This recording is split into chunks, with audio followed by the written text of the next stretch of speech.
USA Amazon থেকে shopping করতে চাচ্ছেন কিন্তু ডলার পেমেন্ট আর শিপিং এর টেনশনে কিনতে পারছেন না। আপনার জন্য আছে মুভ অন অ্যাসিস্ট্যান্ট, একটি ক্রোম এক্সটেনশন। চলুন দেখি আপনি কিভাবে মুভ অনের এই এক্সটেনশনটি ব্যবহার করে অ্যামাজন থেকে সরাসরি বাংলাদেশি টাকায় শপিং করতে পারবেন। এর জন্য সবার প্রথমে আপনি যে ক্রোম ব্রাউজার ইউজ করবেন সেটিতে আপনার move on website log in করা থাকতে হবে।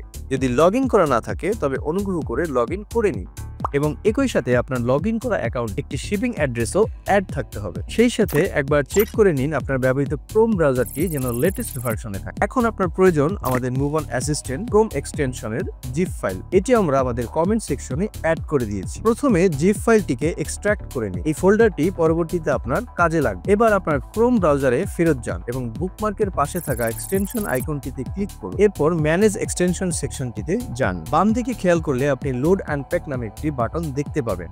দেখতে না পেলে ডান দিকে থাকা ডেভেলপার মোড বাটনটি অন করে নিন। এরপর লোড আনপ্যাকে ক্লিক করুন। এবার আপনার এক্সট্রাক্ট করে রাখা মুভ অন অ্যাসিস্ট্যান্টের ফোল্ডারটি সিলেক্ট করুন।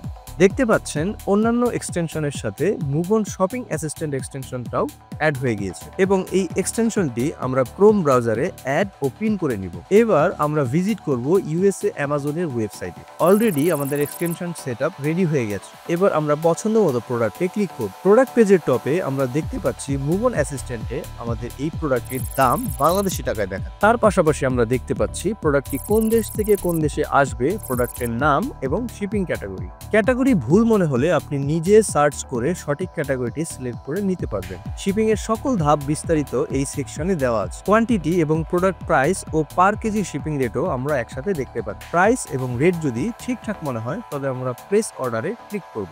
আমরা এখন মুভ অনের পেমেন্ট পেজে এসে পড়েছি। আমরা দেখতে পাচ্ছি এখানে এখন শুধুমাত্র প্রোডাক্ট প্রাইসটাই পে করতে বলা হচ্ছে। শিপিং চার্জ দিতে হবে প্রোডাক্ট দেশে আসার পর।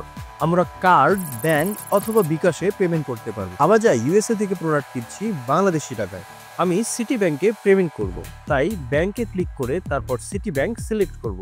এখান থেকে মুভ অনের অ্যাকাউন্টের তথ্য নিয়ে আমরা পেমেন্ট করে দিব। পরবর্তীতে এখানে ট্রানজ্যাকশনের রেফারেন্স নাম্বার, ডেট এবং স্লিপের একটা ছবি অ্যাড করে পেতে ক্লিক করব। ব্যাস, পেমেন্ট হয়ে গিয়েছে। এবার আমরা ড্যাশবোর্ডে যাব।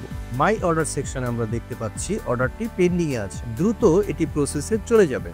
এভাবেই সিম্পল কিছু স্টেপে আমরা ইউএসএ অ্যামাজন থেকে বাংলাদেশি টাকায় অর্ডার করতে পারবো মুভ অনের মাধ্যমে। মুভ করুন মুভ অনে।